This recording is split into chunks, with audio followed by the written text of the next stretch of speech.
अस्सलामुअलैकुम everyone, welcome back to BM educates. और आज जो हमारा कोर्स कोड है that is 8611 critical thinking and reflective practices.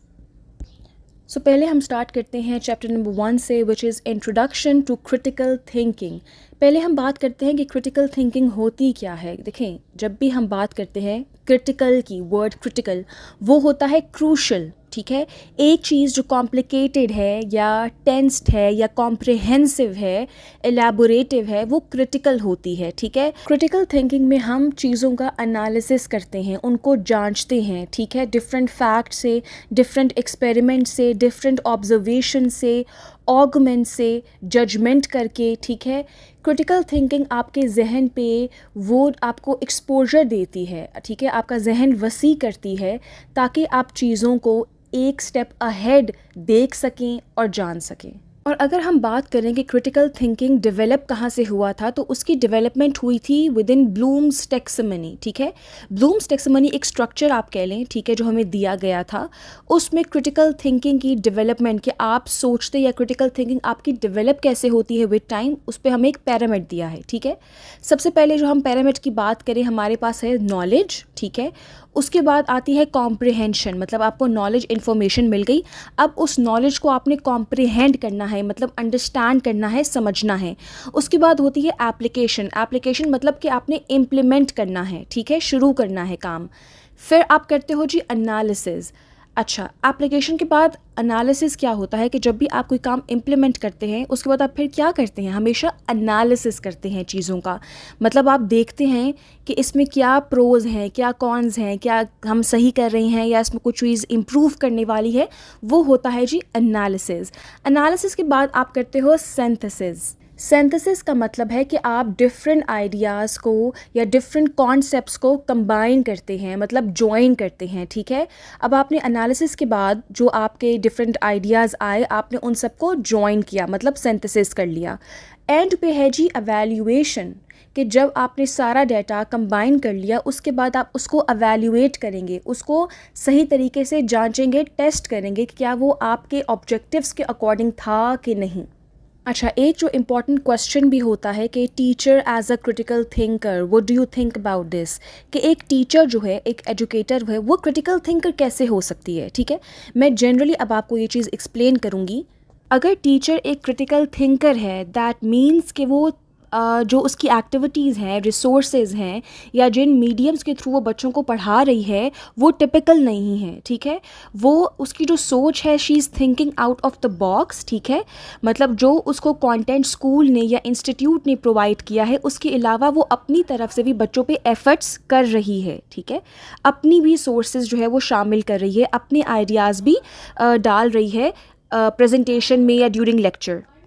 और एक टीचर जो है, एजुकेटर, वो बच्चों को या लर्नर्स को क्रिटिकल थिंकिंग उनके अंदर कैसे डेवलप कर सकती है। देखिए, बाय डूइंग डिफरेंट एक्टिविटीज़, ठीक है। जैसे कि आप अगर बच्चों को कोई टॉपिक देते हैं और आप कहते हैं कि इस पे आपने क्रिएटिव राइटिंग लिखनी है, अपना खुद माइंड मैप बनाएं और क्रिएटिव राइटिंग लिखें, तो वो बच्चों की क्रिटिकल थिंकिंग को चीज़ उजागर कर रही है, बच्चे फिर सोच में मुब्तला होंगे, ठीक है। तो ख़ुद ही जो है वो माइंड मैप डेवलप करेंगे, वर्ड्स डेवलप करेंगे, वोकैबुलरी बनाएंगे, क्रिएटिव राइटिंग को सोचेंगे, ठीक है। इस तरह की एक्टिविटीज़ टीचर डेवलप कर सकती है, डिफरेंट स्ट्रैटेजीज़ डेवलप कर सकती है अपनी रिसोर्सेज के साथ, ठीक है। उसके बाद वो बच्चों में प्रॉब्लम सॉल्विंग वाला जो है एक एलिमेंट डाल सकती है कि आप कोशिश करें एज अ टीचर कि बच्चे अपनी जो प्रॉब्लम्स हैं वो खुद सॉल्व करें या उनके सल्यूशंस खुद ढूंढें। इससे क्या होगा कि उनकी क्रिटिकल थिंकिंग डेवलप होगी। अच्छा, अगर हम बात करें कि how can we develop as a critical thinker, कि हम एक आम आदमी क्रिटिकल थिंकिंग कैसे डेवलप कर सकते हैं, तो उसके बेसिकली 6 स्टेजेस हैं। पहला स्टेज है द अनरिफ्लेक्टिव थिंकर। देखिए, इसमें क्या होता है कि आप बिलीव करते हैं या आप चीज़ों को मानते हैं उसकी जांच किए बगैर, उसके फैक्ट्स पढ़े बगैर। फॉर एग्ज़ाम्पल, अभी मीडिया कोई चीज़ पोस्ट करेगा तो हम बगैर जाने वो चीज़ मान लेंगे कि हाँ ये ऐसा ही है, उसकी हिस्ट्री नहीं देखेंगे, उसको कहीं और रिसोर्स से जो है वो टेली नहीं करेंगे, कंफर्म नहीं करेंगे, तो हम ऐसे ही वो चीज़ मान लेंगे एज इट इज़। वो अनरिफ्लेक्टिव थिंकर होता है। उसके बाद हमारा स्टेज 2 आता है, जो होता है टू चैलेंज्ड थिंकर। उसमें क्या होता है कि हम ये चीज़ नोटिस करते हैं कि हम कंक्लूजन्स या एंड पे एकदम से जंप कर लेते हैं, ठीक है। ये सोचे समझे बगैर कि वो जो रिज़ल्ट है वो कोई मिसअंडरस्टैंडिंग्स पैदा कर सकता है, गलत फहमियाँ पैदा कर सकता है। उसके बाद जो तीसरा स्टेज है वो बिगनिंग थिंकर है, कि वो हमारी डेवलपमेंट क्रिटिकल थिंकिंग की तरफ जो है ना, वो एक छोटा सा एक स्पार्क स्टेज 3 पे आता है, जहाँ पे आप ये सोचते हैं कि अगर मीडिया ने हमें ये स्टोरी बताई है तो कोई इसके बरक्स भी तो स्टोरी होगी, इसकी दूसरी साइड भी तो होगी। हम क्वेश्चन करना शुरू कर देते हैं। फोर्थ स्टेज है द प्रैक्टिसिंग थिंकर, जहाँ पे आप ये क्वेश्चंस वाला जो एक आपका पैटर्न होता है उसको भी आप फॉलो करना शुरू कर देते हैं। मतलब आप चीज़ों को क्वेश्चन करते हैं, उसकी लॉजिक ढूंढने की कोशिश करते हैं, ठीक है। और फिफ्थ स्टेज होती है आपकी द एडवांस थिंकर, जहाँ पे आप डिफरेंट रिसोर्सेज से चीज़ें लेते हैं, हिस्ट्री देखते हैं, उसके बाद आप कंक्लूजन्स पे पहुँचते हैं, ठीक है। लास्ट है जी आपका six stage the master thinker.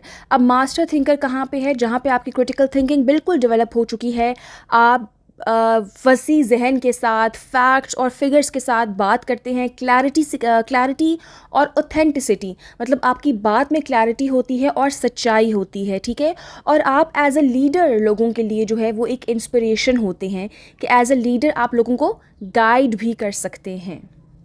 अच्छा जी, यूनिट नंबर 2 है आपका क्रिटिकल थिंकिंग एंड पेडागोजी। अच्छा जी, इस चैप्टर में अगर हम बात करें सोशल क्लास थ्योरी की, जो बात करता है सोसाइटी और इकोनॉमिक क्लास, ठीक है। सोशो इकोनॉमिक क्या होता है कि आपकी सोसाइटी की बात हो रही है, और आपकी इकोनॉमिक मतलब आपका जो फाइनेंशियल साइड है उसकी बात हो रही है, ठीक है। इसमें अब आपकी दो क्लासिफिकेशंस हैं, एक अर्ली थ्योरीज़ है मतलब पुरानी थ्योरीज़ जो हैं, और एक कंटेम्प्रेरी मतलब जो करंट प्रेजेंट में जो थ्योरीज़ हैं उनकी बात हो रही है। So early theories of class में पहली थ्योरी की हम बात करते हैं, that is theory of the proletariat. इन दोनों थ्योरीज़ के अकॉर्डिंग जो आपका प्रोलेटेरिएट है वो बात कर रहा है एक जो स्ट्रगलिंग क्लास होती है, जो लोअर मिडिल क्लास है, जो अपने गुड्स या अपनी सर्विसेज बेचती है ताकि वो पैसे अर्न कर सके और वो सरवाइव कर सके, ठीक है। बल्कि जो उसके बरअक्स कार्ल मार्क्स की जो थ्योरी है वो बात करता है ये कॉन्फ्लिक्ट और स्ट्रगल की, जो एक अमीर और गरीब के दरमियान में है। और उसमें वो बात करता है कि जो एक अमीर है, ठीक है, जो आपका जो हायर या अपर मिडिल क्लास है, ठीक है, वो अमीर होता जा रहा है, जो लोअर मिडिल क्लास है वो गरीब होता जा रहा है, और जो आपका जो अपर क्लास है वो लोअर क्लास की सर्विसेज या उनके प्रोडक्ट्स को एक्सप्लॉइट करती है, मतलब मिसयूज़ करती है। और अगर हम कंटेम्प्रेरी थ्योरीज़ की बात करें तो उसमें जो पहला है वो है max weber and social class, ठीक है। मैक्स ने अपनी थ्योरी जो है वो कार्ल मार्क्स की थ्योरी के ही ठीक है सेम व्यू है, वो भी सोशल क्लास की बात करता है, सोशल डिफरेंस की बात करता है। वो कहता है जिसके पास पावर है उसी के पास कंट्रोल है, ठीक है। जिस मतलब वही सोसाइटी में जिसके पास पावर है वही सोसाइटी में प्रोवेल कर रहा है, मतलब सोसाइटी चला रहा है और सोसाइटी को कंट्रोल कर रहा है। और जितने आपके पर्क्स हैं या बेनिफिट्स आप कह लो, कि अच्छी सैलरीज, अच्छी एजुकेशन, अच्छी जॉब अपॉर्चुनिटीज़, वो सब उन्हीं को मिल रही हैं। दूसरा कंटेम्प्रेरी एजुकेशन में या कंटेम्प्रेरी थ्योरी में आपका है सेकंड सोशल रिप्रोडक्शन। इसमें थ्योरी में क्या होता है कि आप जो आपकी हिस्ट्री है, जहाँ से आप आए हैं, जिस फैमिली से आप बिलोंग करते हैं, आपकी जो वैल्यूज़ हैं वो बेसिकली आगे डिफ़ाइन करती हैं कि आप क्या आपका फ्यूचर होने वाला है, ठीक है। एग्ज़ाम्पल दे रही हूँ, जैसे अगर किसी बच्चे का बैकग्राउंड स्ट्रॉन्ग है, वो एक अमीर ख़ानदान से है, तो वो अच्छे स्कूल्स में जाएगा, बाहर पढ़ने जाएगा, अच्छी जॉब अपॉर्चुनिटीज़ मिलेंगी, एज़ कम्पेयर टू वो बच्चा जो लोअर मिडिल क्लास से है, जो शायद गवर्नमेंट स्कूल्स में पढ़ा है, वो बाहर नहीं जा सकता, वो पाकिस्तान में ही पढ़ सकता है, तो उसको जॉब अपॉर्चुनिटीज़ भी वैसे ही मिलेंगी, ठीक है। जो बाहर लोग जाते हैं उनका सोशल नेटवर्क भी बढ़ जाता है with time, as compare to जो दूसरे आपका जो मिडिल क्लास है या लोअर मिडिल क्लास है, उनका सोशल नेटवर्क उस तरह ब्रॉड नहीं होता या एजुकेटेड नहीं होता, तो उनकी अपॉर्चुनिटीज़ भी जो है वो रुक जाती हैं। फिर जो यूनिट 2 में टॉपिक आता है क्रिटिकल पेडागोजी का, ठीक है। वो अब क्या होती है, वो बेसिकली एक एजुकेशनल अप्रोच है या एजुकेशनल कॉन्सेप्ट है, ठीक है, जिससे बच्चों में या स्टूडेंट्स में ये चीज़ इनकरेज की जाती है कि वो क्वेश्चन कर सकें। ये जो पावर स्टेटस है, ये जो सोशल स्टेटस है, जो आपका स्ट्रक्चर है, उसको क्वेश्चन कर सकें, इनजस्टिस को क्वेश्चन कर सकें, ठीक है। इन इक्वालिटीज़ जो है, मतलब अगर आपको लग रहा है कि इक्वल राइट्स नहीं मिल रहे आपको as a student, as a learner, तो आप अपनी वॉइस रेज कर सकें और उस पर क्वेश्चन कर सकें। अब ये जो क्रिटिकल पेडागोजी है ये इम्प्लीमेंट की जाए, कैसे की जाए, एक टीचर क्लासरूम में कैसे इम्प्लीमेंट कर सकती है कि वो बच्चों को चैलेंज कर सकती है, ठीक है। चैलेंज मतलब डिफरेंट आप टास्क दे के उनकी जो स्ट्रेंथ्स हैं उनको चैलेंज करें, ठीक है। क्लास की जो डायनामिक्स हैं उसको चेंज करें और बच्चों को इस तरह आपस में इंटरैक्ट या काम करवाएं। ऐसे नहीं कि ऐसे ग्रुप्स बनाएं क्लास में कि हर जो बच्चा, क्योंकि फैमिलीज़ डिफरेंट फैमिलीज से बच्चे आ रहे हैं ना, मतलब अमीर फैमिलीज़ के भी आ रही हैं, मिडिल क्लास के भी आ रहे हैं, लोअर मिडिल क्लास के भी आ रहे हैं, तो सब बच्चे साथ पढ़े हैं। ट्राई कि उन बच्चों को मिलजुल के काम करवाएं ताकि वो जो एक सोशल स्टेटस है वो ब्रेक हो, ठीक है। असेसमेंट्स का जो अपना एक पैटर्न है उनको चेंज करें ताकि बच्चों की क्रिटिकल थिंकिंग डेवलप हो सके, सोच डेवलप हो सके, अपने बारे में जो उनका एक एबिलिटी होती है लिखने की, पढ़ने की, समझने की, वो स्किल उनका पॉलिश हो सके।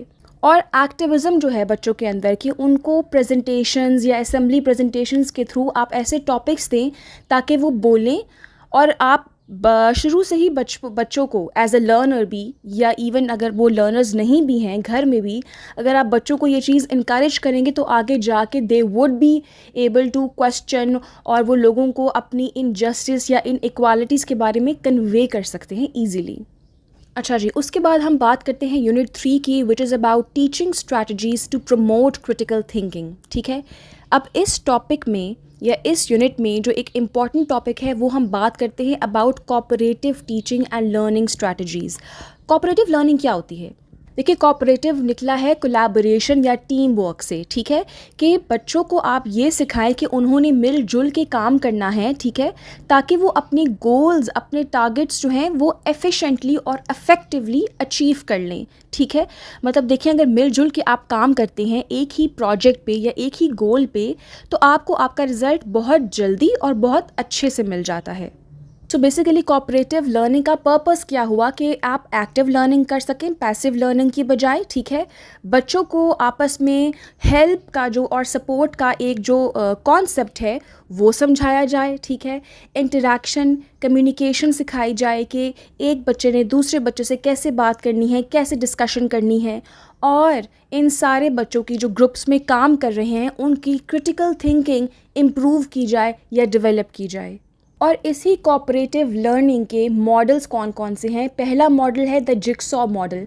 उसमें क्या होता है कि आप दो बच्चों को या किसी ग्रुप को एक स्पेसिफिक टॉपिक जो है वो असाइन करते हैं, उनको देते हैं वो टॉपिक, और उनसे कहते हैं कि आपने इस पे प्रेजेंटेशन बनानी है, आपको इस पे बिल्कुल पूरा अबूर हासिल होना चाहिए इस टॉपिक के ऊपर। फिर आपने अगले दिन आके या कुछ दिन बाद आके बाकी बच्चों को उस टॉपिक के बारे में बताना है या गाइड करना है। That is the jigsaw model. फिर है जी ग्रुप इन्वेस्टिगेशन। इसमें क्या होता है कि जो टीचर है वो ग्रुप्स बना के बच्चों को डिफरेंट टास्क्स या काम असाइन करती है, देती है, और बच्चे फिर ग्रुप टास्क करते हैं। मतलब हर ग्रुप का एक अलग अलग काम है, अलग अलग गोल है जो उन्होंने मिल के अचीव करना है। अच्छा, फिर आपका एक मॉडल है नंबर्ड हेड्स टुगेदर। ये बेसिकली मैथ्स में कॉन्सेप्ट यूज़ होता है या मॉडल यूज़ होता है। फॉर एग्जांपल, आप बच्चों को एडिशन सिखा रही हैं, प्लस करना सिखा रही हैं, तो आप कहते हैं कि 1 + 4 इज़ इक्वल टू व्हाट, 1 + 4 में ऐड करो तो क्या होता है। तो बच्चे आपस में मिल के आपको बताएंगे कि क्या होता है। मतलब जैसे कि फॉर एग्ज़ाम्पल एक बच्चा जो है वो उठ के आएगा और वो, अब एक बच्चा हुआ और उसने +4 मतलब अपने साथ 4 और लोग ऐड करने हैं ताकि वो टीचर को बता सके कि इट्स इज़ इक्वल टू 5, ठीक है। तो वो 4 बच्चों के साथ जाएगा और अपना एक ग्रुप बना के कहेगा मैम 1 + 4 इज़ इक्वल टू 5, ठीक है। फोर्थ आपका मॉडल है थिंक पेयर शेयर।